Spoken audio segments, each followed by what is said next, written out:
He's doing a great job handling everything and enjoying seeing the process, rep to rep improvement, taking coaching points from Josh or Wes or myself. It'll feel like a lot at times to him, and that's okay. And we just kind of want to continue to stress him above the neck. And then when we get out here on the grass, it's techniques, fundamentals, rhythm, timing. Excited. It's just fun to be out here with him on the grass. The Minnesota Vikings are entering a new era in 2024 with new rookie quarterback J.J. McCarthy. And we've gotten our first look at the Michigan product during Vikings minicamp. And so far, McCarthy has looked the part, and there's only been positive reviews this spring. While we have not seen the connection of McCarthy to the other superstars on the Vikings offense like TJ Hockenson, Justin Jefferson, or even Aaron Jones, we did see one clip of McCarthy finding Jordan Addison in the end zone. Addison entering year number 2. He had a fantastic rookie season. I don't think many people expected him to come out of the gates and be this good. He had just under 1,000 yards and was tied for 4th in the league with 10 touchdowns. And we all know about the Vikings quarterback situation last year, how in flux it was. But Addison still being only 22 years old, it's pretty important for him to be on the same timeline as JJ McCarthy. And it's cool to see their chemistry already beginning to develop because, all the other older veterans like Jefferson and Hockenson, they're either rehabbing an injury in case of TJ, or for the case of Justin Jefferson, there's not a ton of reason for him to show up in voluntary minicamp. But outside of that connection, which we could be seeing on Sundays as soon as next year, McCarthy was working with other young players or just some older veterans on minimum deals. A couple of McCarthy's best plays have actually been to longtime veteran Trent Sherfield, who they signed to a minimum contract this offseason. One of those plays was an out route, which really showed the touch, accuracy, and anticipation of McCarthy. All right hash to the left sideline on a line, perfectly placed right to his chest. The best clip I think I saw, though, was on 7-on-7, I think red zone work. McCarthy was scanning the field and then fired to the corner of the end zone, and there was Sherfield. He caught the pass, got 2 feet in. Obviously, every clip and report that is coming out of these practices, you do want to take with a grain of salt. As I've already mentioned, none of the star players on either side are playing. There's no pads, there's no actual hitting, but the little things like the arm angle that McCarthy's throwing with, the zip on the passes down the field, the anticipation, his accuracy outside the numbers, some of those things you still can judge on air. And quickly, the last couple of clips I do want to show and talk about are with a couple of younger players that are going to be fighting for roster spots come the end of August. We saw a couple of completions with Lucky Jackson, who is a second-year player out of Western Kentucky. Thayer Thomas, another second-year wide receiver out of NC State that we saw have a solid connection with McCarthy as well. And then lastly, Trey Knox, an undrafted rookie from South Carolina who's a tight end. All those guys are getting pretty good reps with McCarthy right now, and I do wonder if that does help their chances once we do enter into the summertime to actually make the team, because as they're building that chemistry now, they're likely going to be getting a lot of their reps during training camp with McCarthy. And if they already have a built-in connection, they're able to make some more plays. Obviously, that increases their chances to make one of the final 53-man roster spots. But this week is the last couple of days of minicamp. It's actually mandatory, so we could potentially see some connection of JJ McCarthy with Justin Jefferson. But really, outside of the last couple of practices this week, the Vikings will not be doing on-field work until we get into training camp, which is towards the end of July. So really during this time, McCarthy and all the new players and younger players, they're going to spend this time learning the playbook, getting the verbiage down. And the Vikings do have a couple of very key differences on the roster compared to last year. Obviously, the top one being moving on from Kirk Cousins, signing Sam Darnold to be the bridge quarterback for their newly drafted rookie. I'm very curious to see how Kevin O'Connell and the Vikings really do move along JJ. In my opinion, it does seem like Sam Darnold is going to start at least half of the season, maybe more, just depending on how good the Vikings are in terms of,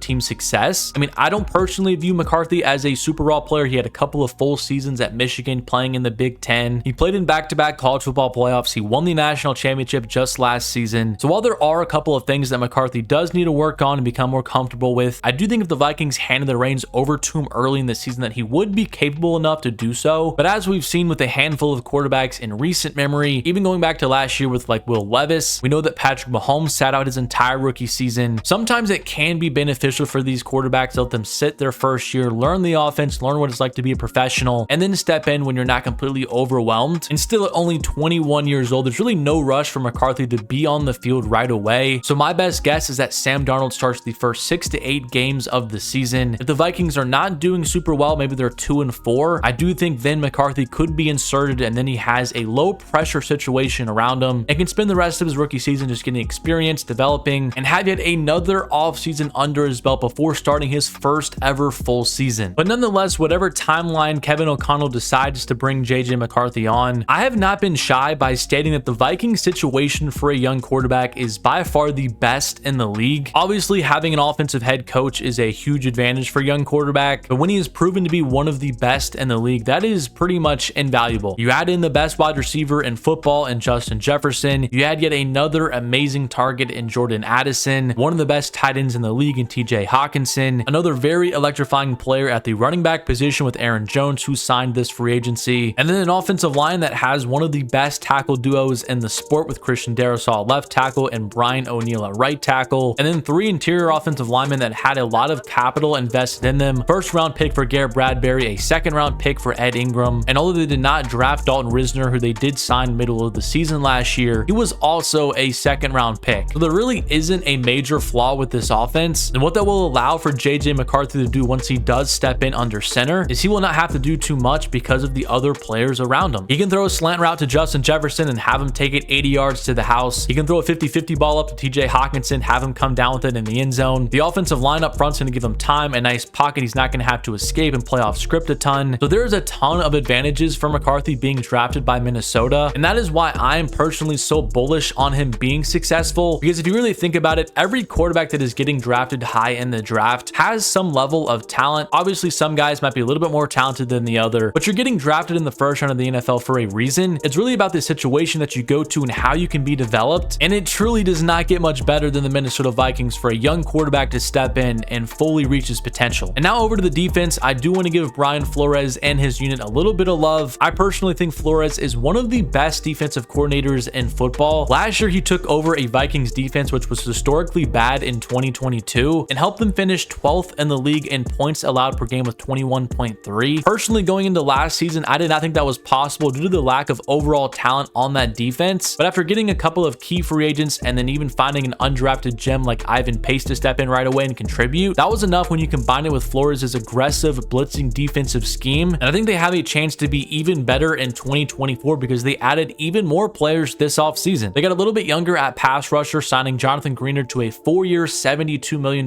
deal. He's going to be replacing Daniel Hunter, who had an amazing season last year in Flores' scheme. And while I don't know if Greenard is as good as Hunter is currently, he's still a very good player. He had 12.5 sacks last year. He's also cheaper and he's going to be younger. He can be a part of this defense for multiple years into the future. They also brought in Andrew Van Ginkel on a 2-year, $20 million deal. And Van Ginkel has a lot of familiarity with Brian Flores and this scheme because he was drafted by Flores in 2019 when he was the Miami Dolphins head coach. And he's another very skilled pass rusher off the edge. So I do like the addition of getting Greenard and Van Ginkel. And then their last major move was getting Blake Cashman on a 3-year contract as well to combine with Ivan Pace in the middle of their defense. So the Vikings added in 3 new starters on their defense in free agency. And in the NFL draft, I think they might have even added 2 more. They traded up in the first round to get Dallas Turner, edge rusher out of Alabama, and he was seen as a potential top 10 pick, but due to how many quarterbacks went early in the draft as well as offensive linemen, Turner fell down the board and the Vikings made sure to go up and get their guy. Now Turner is a fairly raw player. He does not have a ton of pass rush moves, so that is something that he's going to have to develop. But in terms of an athlete at 247 pounds running a sub 4.5 40-yard dash and having a 40-inch vertical, he's an absolute freak, and Brian Flores is going to love having him come off the edge. And then in the 4th round, they got Kyrie Jackson out of Oregon, who's another amazing scheme fit in Flores' defense. He's your typical man-to-man press cornerback, and he has the size to do it at 6'4". A big reason why he was picked in the 4th round is because he's going to be 25 years old when the season starts. But due to the struggles of a Caleb Evans last season opposite of Byron Murphy, I could see a world where Kyrie Jackson does get on the field sooner rather than later. But nonetheless, the Minnesota Vikings are going to be a super fun team to watch and follow along with next season. They've got superstar talent all across the roster. They now have a new stud rookie quarterback coming in. Their defense is always going to be fun to watch just due to Brian Flores' scheme and how often he's going to blitz after the opposing quarterback. I don't know how good the Vikings are going to be next year just because of how good the NFC North is. So it's going to be a challenge for the Vikings to compete in that division next season. With how much young talent is on this roster, I do think the Vikings in a couple of years are going to be a very, very scary team. My advice to you Vikings fans is just have open expectations about this season. Enjoy watching your superstars play. Enjoy watching JJ McCarthy if he does find his way on the field. But I want to know know what you think about the Minnesota Vikings and what you expect from JJ McCarthy in 2024. Do you think you should start week 1 and really just get all the reps the entire season? Or do you think Kevin O'Connell should start Sam Darnold and let JJ McCarthy continue to develop? Let me know what you think in the comment section down below. But subscribe to the channel if you are new. Drop a like on the video if you did enjoy it. And as always, thank you so much for watching, and I'll catch you guys in my next one.